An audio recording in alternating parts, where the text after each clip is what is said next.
Baik, bismillahirrahmanirrahim. Assalamualaikum warahmatullahi wabarakatuh. Hari ini kita akan melanjutkan kembali materi. Sekarang kita sudah masuk di pertemuan ke-14. Dan untuk pertemuan 14 ini yang akan kita bahas yaitu mengenai penjelasan tugas ujian akhir semesternya. Saya akan sampaikan lebih awal supaya nanti adik-adik bisa punya waktu luang untuk mengerjakan project UAS ini sehingga nanti bisa dimaksimalkan hasilnya ya.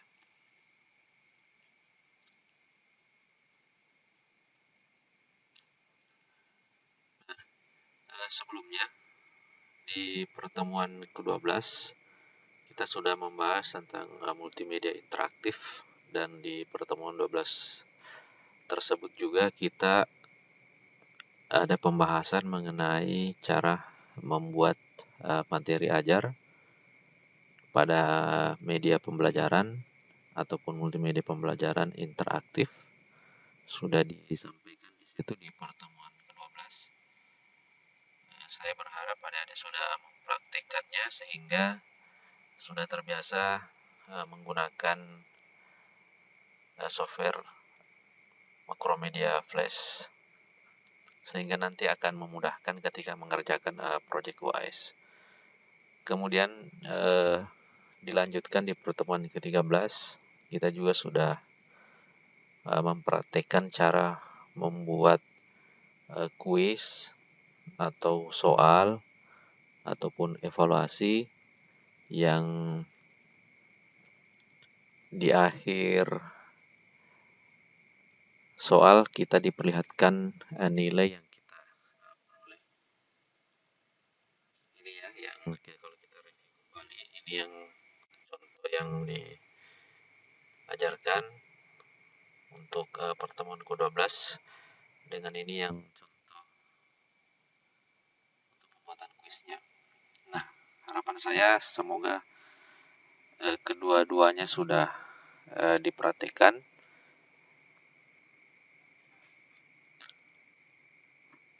Kemudian kita akan lihat dulu yang akan kita buat itu hanya terkait di pertemuan ke-12 dengan ke-13 mengenai ujian akhir semesternya. Jadi seperti contoh multimedia pembelajaran yang sudah saya share kemarin, seperti ini contohnya. Ini yang versi lengkapnya karena kita masih berada di awal-awal semester. Jadi nanti kita hanya akan mengambil 1-2 bagian daripada media pembelajaran yang akan kita buat. Jadi tidak seluruhnya, tidak sekompleks ya. Karena kalau seperti ini sudah biasanya level semester akhir, dan biasanya di mata kuliah memang ada khusus multimedia interaktif, dan pengembangannya biasanya adik-adik mahasiswa yang berada di konsentrasi multimedia dipakai untuk sebagai bahan tugas akhir atau skripsi. Nah, yang akan kita buat itu cukup hanya 2, yaitu bagaimana nanti menyajikan sebuah materi, lalu bagaimana membuat sebuah evaluasi. Seperti ini yang saya lingkari, nanti hanya akan ada 2 yang akan kita buat. Nah, kalau ini ya cukup materi dengan soal.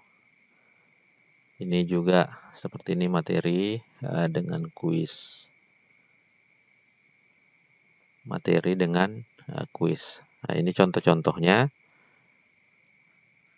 Nah, sekarang saya akan masuk ke project UAS-nya. Jadi project UAS-nya nanti hanya berkaitan dengan cara bagaimana Anda menyajikan sebuah materi. Lalu dengan yang kedua adalah bagaimana menyajikan atau membuat sebuah kuis untuk mengevaluasi hasil pembelajaran.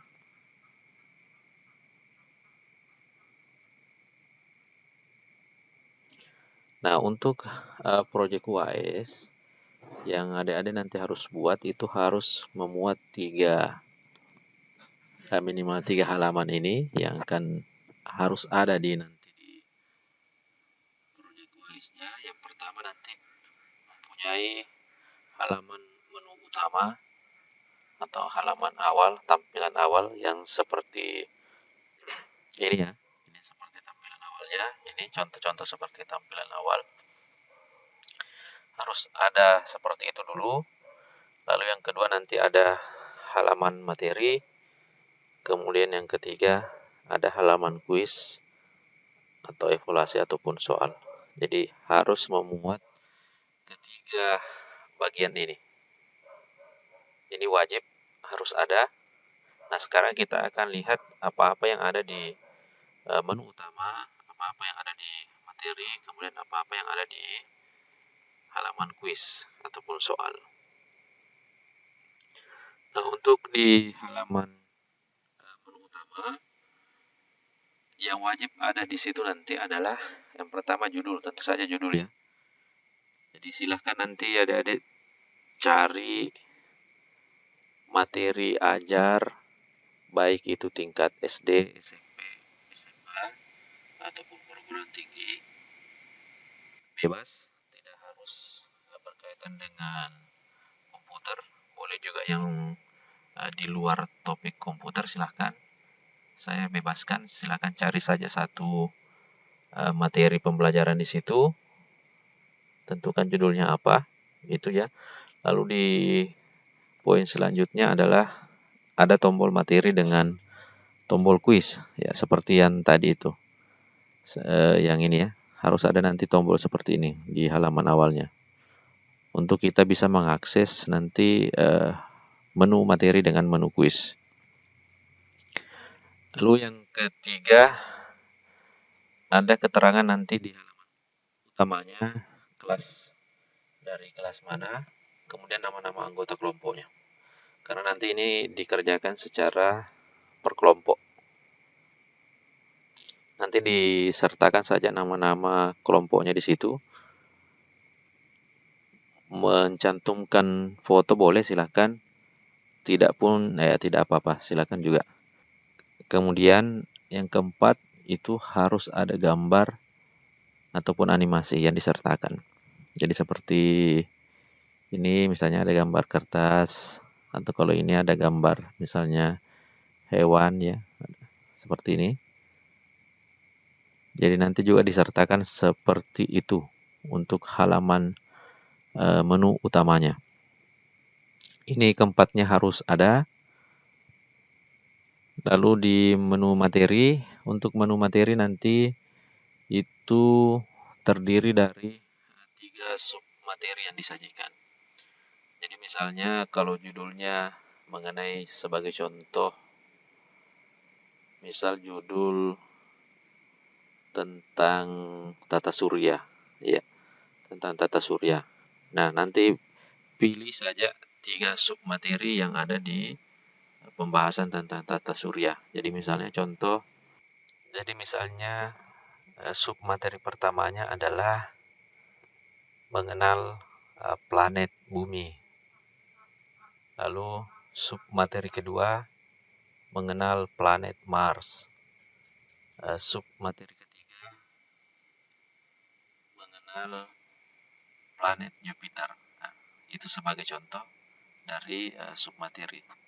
Jadi harus ada 3 sub materi yang disajikan di halaman materi.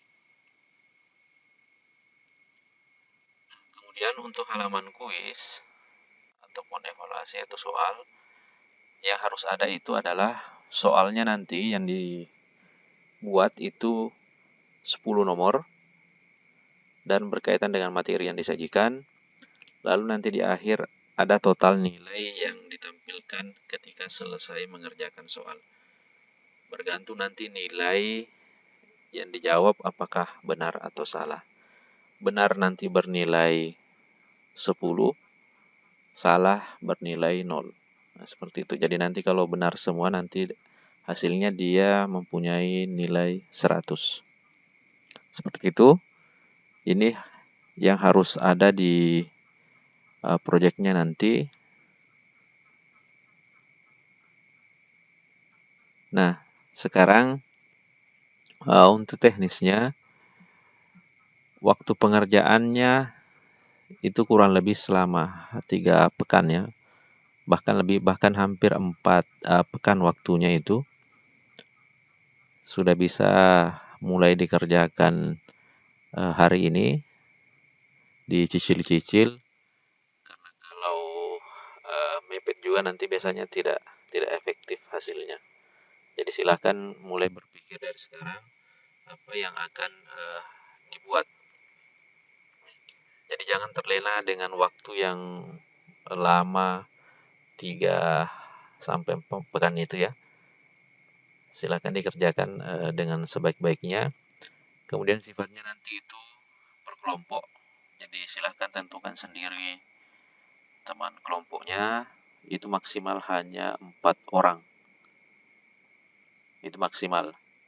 Berarti boleh 2 atau 3. Nah, lalu setelah membuat proyeknya, yang berikutnya dilakukan di kelompoknya adalah adik-adik videokan cara penggunaan daripada media pembelajaran yang dibuat. Jadi yang di video itu adalah cara penggunaannya, bukan cara pembuatan daripada media pembelajarannya. Jadi bukan cara pembuatan, tapi lebih ke cara penggunaan. Bagaimana caranya menggunakan media itu. Jadi misalnya kita klik dulu icon projectnya apa, setelah diklik akan muncul misalnya halaman menu utamanya, jelaskanlah di situ apa-apa isinya, kemudian cara menggunakannya seperti apa, apakah diklik atau disorot atau di apa. Itu maksudnya cara penggunaan daripada media pembelajaran yang telah dibuat. Durasi videonya itu maksimal 10 menit. Nah, kemudian nanti file yang akan dikumpul saat pelaksanaan jadwal ujian akhir semester itu ada 2. Yang pertama adalah file hasil ekspor, nanti dia berekstensi SWF. Nanti tinggal lihat bagaimana caranya mengekspor file projectnya. Intinya nanti dia harus berekstensi SWF. Lalu yang kedua adalah file video, cara penggunaan media pembelajarannya, berekstensi .mp4 tadi ya. Silahkan disimpan nanti kedua file ini. Mengenai di mana dikumpul, nanti akan saya sampaikan lebih lanjut. Nah, itu kira-kira penjelasan saya untuk pertemuan kita di hari ini. Silakan mulai menyusun kelompoknya, kemudian membahas mengenai kira-kira apa yang akan dikerjakan. Sekira itu, lebih dan kurangnya mohon dimaafkan. Assalamualaikum.